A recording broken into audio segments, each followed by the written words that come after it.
Et pour en savoir plus concernant ce phénomène astronomique et concernant les méthodes et les découvertes qu'ils avaient, nos ancêtres dont on est fier, nous avons le plaisir d'avoir avec nous en ligne M. Simon Saher, guide touristique. Monsieur Simon Saher, bonjour et bienvenue avec nous. Bonjour. Monsieur Simon Saher, c'est un phénomène astronomique parmi 22 autres phénomènes. Tout d'abord, est-ce qu'on peut passer en revue les 22 autres phénomènes, outre celui de l'intronisation de Ramsès II et de la date de son anniversaire, le soleil qui est perpendiculaire sur le temple de Karnak marquant l'hiver? Est-ce qu'il y a d'autres phénomènes que l'on pourrait passer en revue maintenant? Bien sûr, le plus beau phénomène que nous on peut recélébrer aujourd'hui, animé avec lequel toutes les villes historiques de l'Égypte ancienne, eh bien, ça va être les fêtes religieuses. Car à l'époque, ça a été célébré en masse, en quantité, en grand nombre, avec vraiment des images éblouissantes de la présence de représentants de tous les temples égyptiens, de toutes les provinces égyptiennes. Si aujourd'hui on recélèbre de nouveau les fêtes de l'Égypte ancienne, en faisant de cela un grand théâtre, comme par exemple vous retrouvez dans les citadelles et les forteresses européennes, quand ils nous remontrent de nouveau comment étaient les soldats avec leurs habits dans le Moyen-Âge, et vous trouvez les petits-enfants qui prennent leurs photos et les familles qui viennent pour passer leur fin de semaine. C'est phénoménal de refaire revivre de nouveau les fêtes de l'Égypte ancienne. On a des fêtes qui ne sont pas uniquement pour les dieux. On a par exemple la fête de la récolte. Elle est merveilleuse. Quand vous voyez comment on venait avec les offrandes, on se représentait devant tous les pauvres d'Égypte. Tout le monde pouvait en manger à sa faim. Alors, les fêtes égyptiennes peuvent refaire vivre toutes les villes et aussi bien être un point d'attraction aux familles pour passer chez nous une semaine complète dans ce contexte. Avec cela, il va y avoir beaucoup de ventes de souvenirs qui représentent cette époque de temps, aussi bien le logement dans les hôtels, aussi bien les investissements dans le domaine, et les gens qui veulent acheter leur ticket pour rester toute la semaine avec les chants, les danses, les sons, les lumières, être dans les tombes, dans les temples, eh bien, ça, c'est le plus beau. Aussi bien qu'il faut savoir que l'Égypte ancienne, elle avait le phénomène que le soleil passe soit sur le visage du dieu dans une chapelle qui n'est pas dans l'axe du temple, ou bien l'axe du temple lui-même reçoit un rayon perpendiculaire. Ça veut dire les 170 temples que nous en avons ont célébré l'entrée du rayon du soleil pour une raison ou une autre. Alors ça, c'est la grandeur de nos ancêtres qui, bien sûr, devient très évidente. Et le soleil est aujourd'hui perpendiculaire sur le temple de Karnak. Le soleil se lève parallèlement à l'axe principal du complexe, aussi bien du temple de Luxor. Et on a aujourd'hui une équipe scientifique de l'Institut d'astronomie qui surveille le phénomène et qui va organiser les soirées pour le public. Et on a aussi bien un centre laboratoire qui dévoile les derniers préparatifs de surveillance du phénomène. Le soleil, vraiment, tous les professeurs d'astronomie révèlent le secret de la perpendicularité et confirment que la perpendicularité du soleil aux anciens temples pharaoniques n'est jamais une coïncidence. C'est un témoignage de l'ingéniosité de l'Égypte ancienne. Les amateurs d'astronomie auront rendez-vous dans nos temples pour veiller sur ce phénomène qui confirme que l'Égypte ancienne va toujours éblouir le monde entier avec ses réalisations en astronomie. Il faut savoir que dans le temple, à 6h30 du matin, vous allez voir comment le soleil il traverse l'axe principal et comment il va être dans le Saint des Saints pour annoncer l'avènement de l'hiver solstice et qui se produit chez nous en Égypte, dans nos sites archéologiques. C'est vraiment, on peut dire, une reconnaissance pour nos ancêtres, non pas seulement dans l'astronomie, mais aussi bien dans la géographie et dans la connaissance des centres dans les temples, qui étaient vraiment un grand support pour une taille gigantesque et une masse éblouissante. Les scientifiques aujourd'hui, avec des chercheurs et des spécialistes, essaient d'interpréter les raisons du phénomène, comment les Égyptiens ont pu arriver à des renseignements pareils sans qu'il y ait les machines de nos jours. Nos chefs de département en Égypte font une grande coopération et on déclare au monde entier que notre civilisation est une civilisation aussi bien scientifique et la grandeur de nos sites entre les grandes pyramides d'Égypte. Oui, Monsieur les temples de Saïr. Karnak. Oui, Monsieur Saïr, vous avez tout à l'heure invoqué cette question de, je veux dire, de tradition, de perpétuer les traditions, justement pour que les jeunes puissent, je veux dire, s'inspirer, aimer et être en contact avec notre civilisation dans le cadre de cette continuité. Comment les anciens Égyptiens justement fêtaient sur le plan folklorique, parce qu'on parle de folklore ici, de festivité. Comment l'aspect festif se montrait-il à l'époque quand pendant toutes ces décennies et pendant ces quelques milliers d'années, comment on célébrait cette fête, l'avènement de l'hiver, mis à part bien sûr quand le soleil se pose perpendiculairement sur les célèbres temples d'Égypte? Alors, les fêtes de l'Égypte ancienne, on peut dire comme la fête Opet, la fête Sed, aussi bien les fêtes de Ramsès II, la fête de la vallée, la fête du dieu Mine, la fête de Bastet.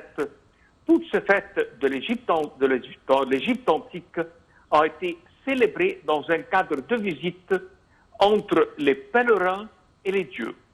On peut compter pour certaines fêtes 20 000 personnes qui venaient pour célébrer. Alors ces gens-là, quand ils venaient, il y avait avec eux les cadeaux, il y avait les animaux qu'on offrait pour le temple, il y avait les fleurs comme les papyrus, comme le lotus, il y avait les bijoux comme l'or, la pistazolie, turquoise, cornaline, argent. Il y en avait aussi d'autres qui venaient pour faire des travaux. Il y avait le tour avec les bateaux dans le fleuve qui portaient la barque. Aujourd'hui, on a une à Luxor, la fête Abou al-Haggag. Jusqu'aujourd'hui, ils prennent un bateau, comme à la tradition de l'Égypte ancienne, et ils font un tour dans le fleuve où les gens voient l'arrivée d'Abou al-Haggaj en bateau, en souvenir de son arrivée, et on peut répéter tous ces phénomènes chez nous. Ça veut dire faire des mini-croisières pour les symboles de l'Égypte ancienne, aussi bien faire les souvenirs de toutes les statuettes et tous les cadeaux qui ont été offerts dans le temple, n'oublions jamais les chants. Et aujourd'hui, on a alors, la côté capacité... chant, par exemple, quelles chansons étaient... Est-ce qu'il y avait des chansons particulières pour ce type d'événement? Bien sûr, si aujourd'hui on écoute aux Qu'est-ce qu'on hymnes à chantait l'église copte... Sur le Pardon? plan lyrique, quels étaient les propos chantés à l'époque? Alors, à l'époque, on avait la poésie. Ça veut dire comme, on peut dire, les psaumes de l'Ancien Testament, c'est à cet équivalent. Ce sont des textes religieux qui parlent à leur Créateur, qui leur fait un compliment, qui lui demande de l'aide et qui parle de ses capacités. Ceci était chanté, et les chants de l'Égypte ancienne, aujourd'hui on a pu retrouver des notes musicales dont certaines ont été remises en valeur avec les musiciens d'aujourd'hui, comme les grands événements que nous on a fait récemment pour promouvoir le tourisme égyptien. On a repris ces notes musicales, aussi bien qu'on retrouve que ça a été repris dans certains opéras, aussi bien oui, à au l'église fait, comme Aziz comme Chouaïn, qui est un compositeur éminent, égyptien, qui a créé une composition musicale qui s'appelait le Temple d'Abou Simbel. Est-ce qu'on se sert de ce patrimoine? Il est connu sur le plan international comme étant un auteur de musique classique égyptien, Aziz Chouaïn. Est-ce qu'on s'inspire de ces musiques, par exemple, qui ont été réalisées en 1967, il me semble, quand le grand compositeur Khatchadourian a présenté lui-même le concert. Est-ce qu'on s'en sert aujourd'hui pour créer justement le folklore qui célèbre aussi pour les touristes égyptiens? Aujourd'hui, ça devient très très rare de le réutiliser, malheureusement. Il a été utilisé une fois et deux fois, il garde sa réputation, mais son usage, non. Alors aujourd'hui, c'est vrai ce que vous dites, il faut qu'on contribue et il faut renforcer cette identité pour faire une image à nos destinations entre, on peut dire, la relation de la musique de l'époque et dans les lieux où ça a été vraiment joué. Très bien dit, va M. Saïr. rapporter beaucoup au pays. Il faut investir dans ce domaine et faire un marketing. Ça veut dire créer des événements exclusifs et en direct. Il faut qu'on recrée le contexte de l'époque, vu qu'il est bien aimé, qu'il est très désiré. Il faut que nous, on s'adapte pour le produit culturel dans le tourisme et créer de ça une réalité dans le travail. Il faut qu'on joue avec tout ce qu'on a dans nos coffres. Il faut tous ces outils qu'elles soient mises en valeur. Il faut qu'on présente l'expérience d'une façon gratuite au monde entier. Et là, il va y avoir un accueil fabuleux.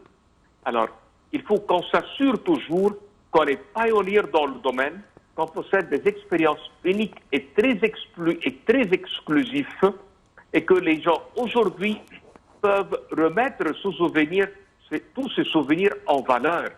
Il ne faut pas que ça... Il ne s'agit pas vraiment seulement de planter une caméra ou un microphone ou faire un spectacle ou uniquement comme ça une soirée. Pas du tout. Il faut mettre à la place de notre utilisateur qui consomme notre expérience, il faut faire de cela des talents. Pardon? Repersonnaliser. Personnaliser la question. Oui, alors, Maha, tu penses que ce serait bien faire un live là-bas? Effectivement, et justement, je voulais vous poser la question.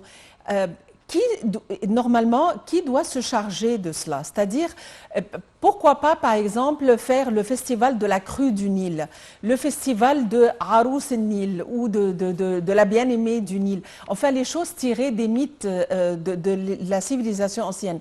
Pourquoi pas en profiter à l'instar de ce qu'on a fait pour le transfert des momies, par exemple, ou l'allée des béliers à Luxor? C'est-à-dire, qui doit se charger de ce côté artistique et de cette manière créative, hors norme, de voir les choses? Moi, de mon point de vue personnel, selon ce que vous venez d'expliquer, je trouve qu'on a maintenant une responsabilité de créer un modèle à l'exemple de nos ministères, mais qui soit indépendant et qui soit vraiment en responsabilité de promouvoir le tourisme en Égypte en étudiant tous les outils que nous en avons. Comme par exemple, comme on vient de parler, recélébrer les anciennes fêtes, recélébrer tout ce qui est connu dans le monde entier, mais personne n'en parle et tout le monde en connaît. Aussi bien qu'il faut qu'on peut travailler à leur travers pour remettre tous les points forts de l'Égypte pour attirer une masse.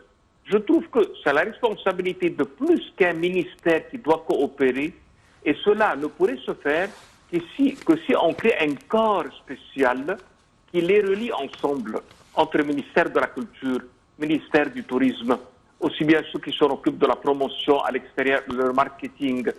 Tout cela pour un but, assurer notre présence. Il faut qu'on soit conscient de cela et revivre l'Égypte dans le cœur du monde entier. Non pas d'une façon temporaire par un événement qui meurt dans quelques jours, mais d'une façon qui ait un effet bénéfique à travers la relance et à long terme. Car dans le cas d'un festival, il peut s'agir d'événements éphémères. Et dans le cas, par exemple, des salles de spectacle, il peut s'agir d'une redivision d'événements marquants.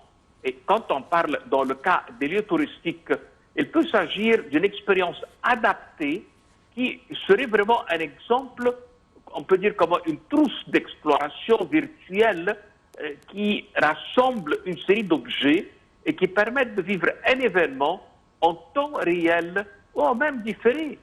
Alors, vraiment, c'est un processus de planification événementielle.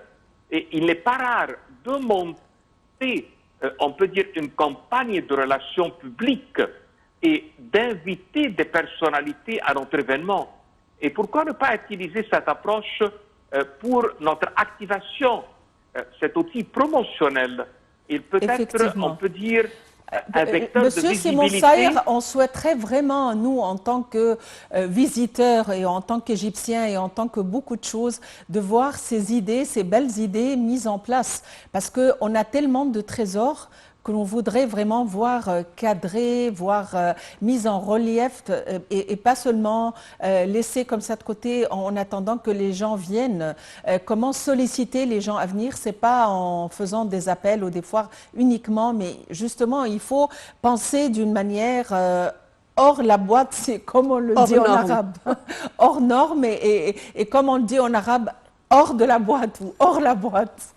Eh bien, Monsieur Simon Saïr, merci beaucoup, vous êtes guide et merci d'avoir été avec nous aujourd'hui. On a besoin de créativité, vraiment. Et il a été quand même sensationnel dans cet esprit de, je veux dire, d'assurer la continuité, je veux dire, éducationnelle et aussi culturelle de nos rites. Il ne faut pas qu'il y ait simplement un petit phénomène on the spot et puis ça y est, il est oublié. Non, il faut travailler et ressusciter la civilisation. Voilà, Hélico Presto, c'est la fin de ce programme. Merci, Mara. Effectivement, merci Nawel, merci à tous. Très bonne fin de journée à tous. Bonne continuation sur Nile TV International et à la prochaine. Au revoir.